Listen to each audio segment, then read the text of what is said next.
नौशेरवा ने मदियन पहुंचकर दरबार का हुक्म दिया।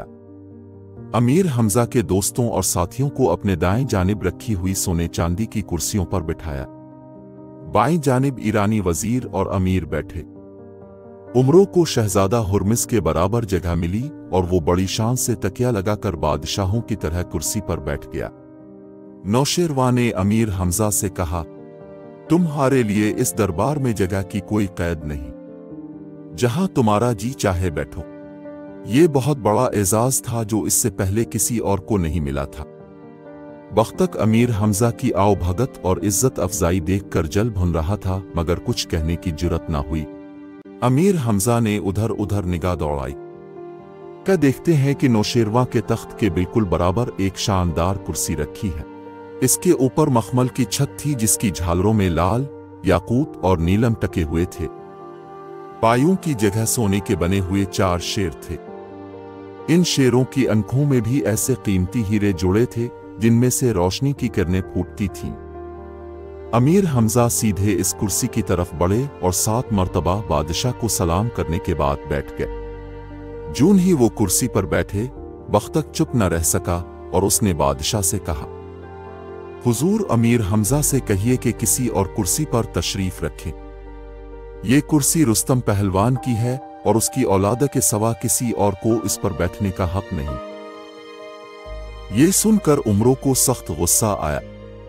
अपनी जगह से उठा और बादशाह से अर्ज की, जहां पना का इकबाल बुलंद हो, दोस्त शाद, दुश्मन बर्बाद हो। बख्तक ने आपकी और आपके मेहमान की शान में गुस्ताखी की है। इसे ये बात कहने की जुर्रत क्यों हुई जबकि हुजूर खुद अपनी जबान मुबारक से हमजा को इजाजत अता फरमा चुके। नौशेरवा ने लाल पीली आंखों से बख्तक को देखा। बख्तक बादशाह को जलाल में देखकर कांप गया। इसी वक्त गर्दन झुकाई और अपने कसूर की मुआफी मांगी। अमीर हमजा ने सिफारिश की और बादशाह ने बख्तक को मुआफ कर दिया। अब बादशाह के हुक्म से अशरफियों के भरे हुए कई थाल लाए गए जिनके ऊपर सुर्ख कपड़ा पड़ा था। ये सब अशरफियां अमीर हमजा के सर पर से निछावर की गईं। गरीब और फकीर झोलियां भर भर कर ले गए। इसके बाद शीशे के बड़े बड़े प्यालों में खुशबूदार शरबत आया और मेहमानों में तकसीम होने लगा। नौशेरवा ने अपने हाथ से अमीर हमजा को शरबत पिलाया। फिर बड़े बड़े नामी ग्रामी गोई और साज बजाने वाले हाजिर हुए। उन्होंने अपने कमाल से सबको खुश किया और इनाम पा रुखसत हुए। इतने में अमीर हमजा ने नौशेरवा से कहा, आलीजा, हमने ईरानी गवियों और साजिंदों के कमालात देखे। वाकई ये लोग साहिब कमाल हैं। लेकिन मैं अब से दरख्वास्त करूंगा कि थोड़ी देर के लिए उमरों का गाना भी सुन लीजिए। नौशेरवा ने उमरों को गाने का हुक्म दिया। पहले वो इनकार करता रहा, मगर जब अमीर हमजा ने डांटा कि बादशाहों के रूबरू ऐसी गुस्ताखी ठीक नहीं, तो उसने फौरन अपने सामान में से हजरत दाऊद अलैहिस्सलाम का बनाया हुआ एक साज निकाला जिसमें घोड़े की दम के 2 बाल बंधे हुए थे। इन तारों पर उसने उंगलियां फेरी तो बादशाह और सब दरबारी झूमने लगे। इसके बाद उमरों ने अरबी जबान में एक गीत गाया जिसमें बादशाह की तारीफ की गई थी। हर तरफ से वावा और आफरीन के नारे बुलंद होने लगे। बादशाह इतना खुश हुआ कि उमरों को अपने करीब बुलाया और उंगली से अंगूठी उतार कर इनाम में देने का इरादा किया। मगर जब उंगली को देखा तो इसमें अंगूठी न थी। ये अंगूठी बादशाह को बेहद अजीज थी, क्योंकि ये इसके वालिद बादशाह कुबाद ने उसे अता की थी। इसके अंदर एक नगीना काले रंग का जड़ा हुआ था जिसकी कीमत का नगीना किसी और सल्तनत में ना था। इस अंगूठी के गुम हो जाने से नौशेरवा को बड़ा रंज हुआ और बुजुर्ग महर से कहने लगा, हमारी सिया रंग की अंगूठी गुम हो गई। अभी थोड़ी देर पहले हमारी उंगली में मौजूद थी। ऐलान करो कि जिस शख्स ने हमारी अंगूठी पाई हो फौरन हाजिर कर दे, वरना तलाशी के बाद जिसके पास से अंगूठी निकल आई हम इसका जन बच्चा कोलू में पिलवा देंगे। हुजूर, अगर इजाजत हो तो मैं आपके दरबारियों की तलाशी लूं। उमरों ने बादशाह से कहा, मेरा ख्याल है कि आपकी अंगूठी इन्हीं में ने किसी के पास है। बादशाह ने इजाजत दे दी। उमरों एक एक शख्स के पास गया और उसके कपड़ों और जेबों को टटोलने लगा। 3-4 आदमियों की तलाशी लेने के बाद बख्तक वजीर के पास जा खड़ा हुआ और उससे कहा कि तलाशी दो। उमरों की इस हरकत पर बख्तक पहले ही गुस्सा था। दांत पेश कर कहा, बदमाश, क्यों तेरी शामत आई है? भला हम बादशाह के वजीर होकर अंगूठी चराएंगे? सूरत तो तुम्हारी चोरों की सी है। उमरों ने कहा। अब तो बख्तक के गुस्से की कोई हद ना रही। उमरों पर हाथ उठाने का इरादा किया ही था कि उमरों ने चलाकर बादशाह से कहा, देखिए हुजूर, ये वजीर साहिब तलाशी नहीं देते। ये गुस्ताख, हमारे हुक्म की तामील कर। नौशेरवा ने गरज कर कहा, अगर तुझे उमरों को तलाशी देते हुए शर्म आती है तो उधर आ, हम खुद तेरी तलाशी लेते हैं। बख्तक लरसता कांपता नौशेरवा के पास पहुंचा। बादशाह ने अपने हाथ से इसके कोट की जेबें टटोलें और ऊपर की जेब से अंगूठी निकल आई। ये देखकर बादशाह का चेहरा गुस्से से सुर्ख हो गया और मुंह से झाग उड़ने लगे। बख्तक का हाल ये था कि काटो तो बदन में खून नहीं। कभी अंगूठी को देखता और कभी बादशाह के चेहरे की तरफ। आखिर नौशेरवा ने कहा, बदबख्त, हमने तुझे अपना वजीर बनाया, लेकिन तो गुलामों से भी बदतर निकला। हमारी अंगूठी पर हाथ साफ किया और फिर उमरों को इसी डर से तलाशी भी नहीं देता था। ये कहकर बुजुर्ग महर की जानिब देखा और कहा, फौरन जल्लाद को हाजिर करो कि इस मनहूस की गर्दन उड़ा दे।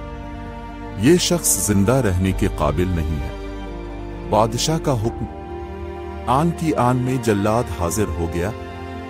बख्तक ने मौत का फरिश्ता सर पर मंडलाते देखा तो बे-इख्तियार रोता हुआ बादशाह के कदमों में गिरा और कसमें खाने लगा कि इसने अंगूठी हरगिज नहीं चराई। ये जरूर किसी की शरारत है। बख्तक के अल्फाज जब अमीर हमजा ने सुने तो उन्हें फौरन ख्याल आया कि हो ना हो ये उमरों की कारस्तानी है। इसी ने बादशाह की अंगूठी उंगली से उतारी और बख्तक की जेब में डाल दी होगी। इस मौके पर खामोश रहना ठीक ना था, क्योंकि जल्लाद बख्तक के सर पर खड़ा था। अमीर हमजा अपनी जगह से उठे और नौशेरवा के कान में सब माजरा कहा। नौशेरवा पहले तो हैरान हुआ, फिर उमरों की तरफ देखकर हंसा और कहा, तुम्हारा ये दोस्त तो बड़ा खतरनाक आदमी है। अभी बख्तक मेरे हाथ से मारा जाता। नौशेरवा ने बख्तक की जान बख्शी की और उमरों को वही अंगूठी इनाम में दे दी। फिर दरबार बर्खास्त किया और अमीर हमजा को लेकर अपने महल की जानिब रवाना हुआ। इसी रोज शाम के वक्त एक आदमी उमरों के पास रुका और अशरफियों की थैली लेकर आया। इस रुके में बख्तक ने लिखा था, प्यारे भाई उमरों, आज तुमने मेरे साथ ऐसा मजाक किया कि बादशाह मेरी गर्दन मारने को तैयार हो गया। मेरा कसूर मुआफ करो। तुम मेरे उस्ताद और मैं तुम्हारा शागिर्द। 500 अशरफियां खालिस सोने की भेज रहा हूं।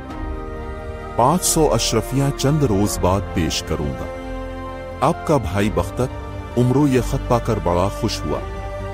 दिल में कहने लगा, आज का दिन बड़ा मुबारक रहा कि 500 अशरफियां मुफ्त में मिले और 500 अशरफियां चंद दिन बाद मिलेंगी। इसी वक्त खत का जवाब लिख के बख्तक के आदमी को दिया, जिसमें लिखा था, अगर तुमने वादे के मुताबिक 500 अशरफियां और भिजवा दें तो मेरी जानिब से कोई अंदेशा न करना। इधर बादशाह ने अमीर हमजा की ऐसी खातिर तवाज़ो की कि दरबारी, वजीर और पहलवान अमीर हमजा की जान के दुश्मन हो गए। उन्हें यह हसद था कि हम इतने दिन से बादशाह की खिदमत में रहते हैं, बादशाह ने आज तक हम में से किसी की इतनी इज्जत नहीं की, और ये कल का छोकरा जो अरब के रेगिस्तान से आया हमसे आगे निकल गया और उसने अपने फंदे में नौशेरवा को फांस लिया।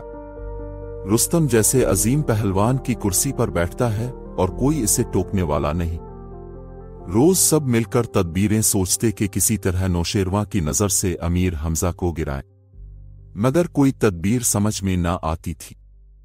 एक दिन नौशेरवा दरबार में बैठा था और मुकद्दमों के फैसले कर रहा था कि एक पहलवान दरबार में आया। बादशाह, शहजादों और अमीर हमजा के सवा सब दरबारी, अमीर, वजीर और पहलवान इसे देखते ही अपनी जगह से उठे और झक-झक कर सलाम करने लगे।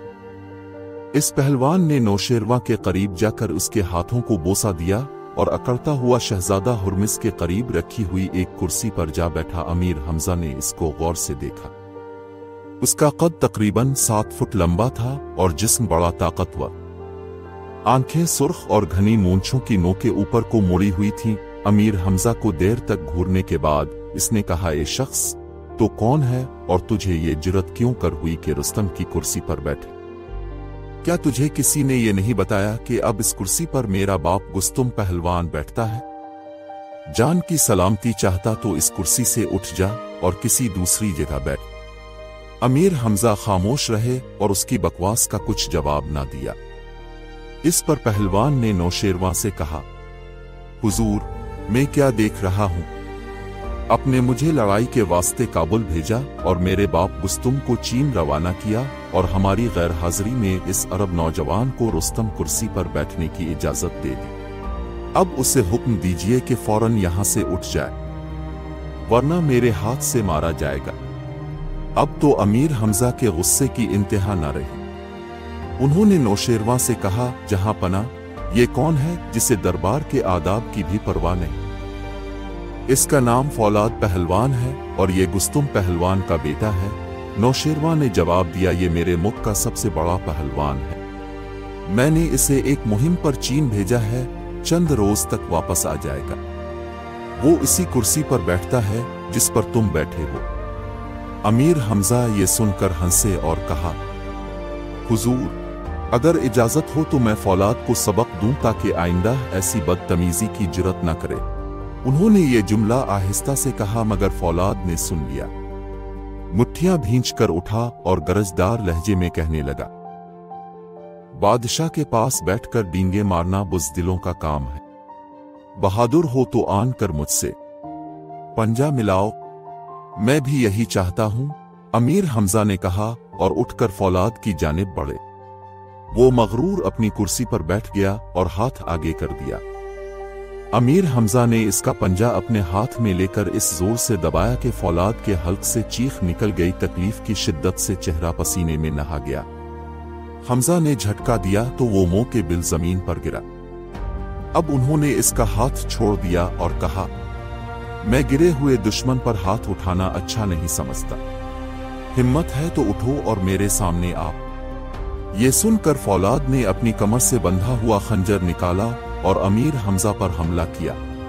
उन्होंने एक तरफ उछलकर वार बचाया और फौरन ही एक ऐसा गोसा उसकी पसलियों में मारा कि वो दर्द से दुहरा होकर शहजादे हुर्मिज़ के ऊपर जा गिरा।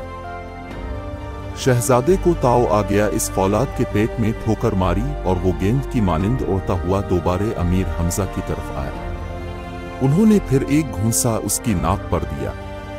नाक से खून का फवारा निकला और वो चीखता चलाता बाहर भाग गया। अगर इसका कोई और हिमायती है तो मैदान में आए। अमीर हमजा ने ईरानी पहलवानों की तरफ देखकर मगर सबको सांप सूंघ गया। कोई शख्स मुकाबले में ना आया। नौशेरवां ने अमीर हमजा को शाबाश दी और कहा, बेशक रुस्तम की कुर्सी पर बैठने का तुमने हक अदा कर दिया। ये फौलाद अपने आगे किसी को कुछ ना समझता था। अच्छा हुआ तुमने उसे सबक सिखा दिया। इस वाक़ये से सब मुखालिफ पहलवानों और सरदारों पर अमीर हमजा का रोब बैठ गया और वो पहले से भी ज्यादा उनकी इज्जत करने लगे। मगर बख्तक वजीर दिल ही दिल में पीछू ताब खाता और जलता भुनता रहता था। एक दिन खबर आई कि गुस्तुम पहलवान चीन के बागी बादशाह बहराम को गिरफ्तार करके ले आया है और मदियन से कई कोस दूर उसका लश्कर ठहरा है। अब वो नौशेरवां के हुक्म का मुंतजिर है कि जब फरमान आए तो शहर में दाखिल हो। नौशेरवां ये खबर सुनकर बेहद खुश हुआ। अमीर हमजा को बुलाकर कहा कि सब सरदारों को लेकर जाएं और गुस्तुम पहलवान को इज्जत से शहर में लाएं। ये हुक्म पाकर अमीर हमजा ने अपना लश्कर तैयार किया और शहर से बाहर चले। उधर बख्तक शैतान के जहन में एक तदबीर आई। बहाना करके अमीर हमजा के साथ न गया बल्कि पहले ही से गुस्तुम पहलवान के पास पहुंच गया। वो अपने आलीशान खैमे में बैठा मूंछों को ताव दे रहा था। बख्तक को आते देखा तो खुश होकर बोला, आइए आइए, मैं आप ही का इंतजार कर रहा था। मुझे यकीन था कि बादशाह सलामत मेरे इस्तकबाल के लिए आप ही को भेजेंगे। अपनी ऐसी किस्मत कहाँ? बख्तक ने ठंडी सांस भरकर कहा। क्यों? क्या बात? आप बहुत परेशान दिखाई देते हैं। गुस्तुम ने हैरान होकर पूछा। बस भाई, खैर ही नहीं है। बख्तक झूठ मूठ के आंसू बहाने लगा।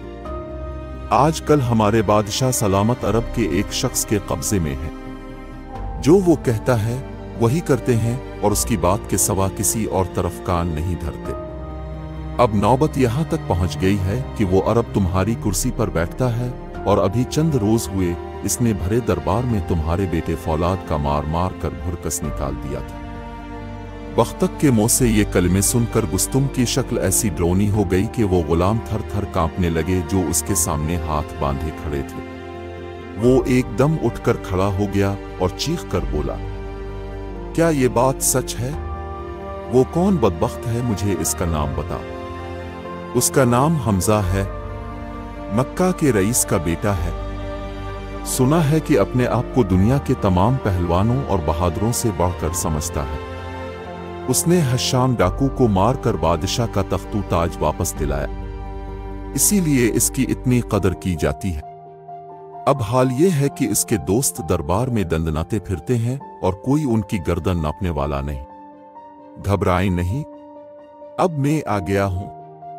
मगर ये तो बताएं कि अमीर हमजा क्या वाकई बहुत जबरदस्त पहलवान है? देखने में तो मामूली आदमी है, लेकिन नामालूम उसके अंदर कौन सी ताकत भरी हुई है जिसे चाहता है उठाकर जमीन पर दे मारता है। बादशाह ने इसे तमेरी इस्तकबाल को रवाना किया है, बस आता ही होगा। ऐसा करना कि गिले मिलने के बहाने जरा उसकी हड्डियां पसलियां सहला देना और जब तक उसकी चीखें ना निकलें हरगिज ना छोड़ना। इसे पता तो चले कि गुस्तुम पहलवान क्या बिला है। ऐसा ही करूंगा। पहलवान ने खुश होकर कहा, जरा उसे आने तो दो। छठी का दूध याद ना दिला दिया हो तो मेरा कुछ और नाम रख देना। इतने में दूर से नक्कारा बजने की आवाज सुनाई दी। बख्तक ने घबरा कर कहा, अमीर हमजा की सवारी आन पहुंची। ये आवाज उसी के नक्कारे की है। अब मैं चलता हूं, तुम उसकी हड्डियां तोड़े बगैर न छोड़ना। गरज गुस्तुम को खूब सिखा पढ़ाकर बख्तक वहां से रफू चक्कर हुआ और अमीर हमजा के लश्कर में जा मिला। उधर गुस्तुम ने भी झटपट अपनी फौजी वर्दी पहनी और पूरे हथियार बांधकर खेमे से बाहर निकला। क्या देखता है कि लश्कर के आगे एक हुसैन नौजवान अरबी लिबास पहने सिया रंग के एक घोड़े पर सवार चला आ रहा है। इसके दाएं बाएं नौशेरवा के वजीर और फौजी सरदार हैं। पहलवान भी उसके पीछे पीछे सर झुकाए चले आते हैं।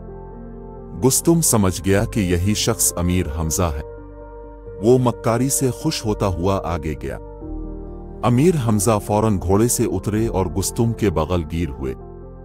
गुस्तुम ने आहिस्ता आहिस्ता जोर लगाना शुरू किया, साथ साथ कहता जाता था, भाई मुझे तुमसे मिलने का बड़ा शौक था। अभी अभी एक शख्स मेरे पास आया था और तुम्हारी तारीफें कर रहा था। जैसा सुना था वैसा ही पाया। ये कहकर अमीर हमजा की कमर में दोनों बाजू डालकर और जोर लगाया। अमीर हमजा पहले तो हैरान हुए, फिर ख्याल आया कि ओहो, ये तो मेरी ताकत का इम्तिहान कर रहा है।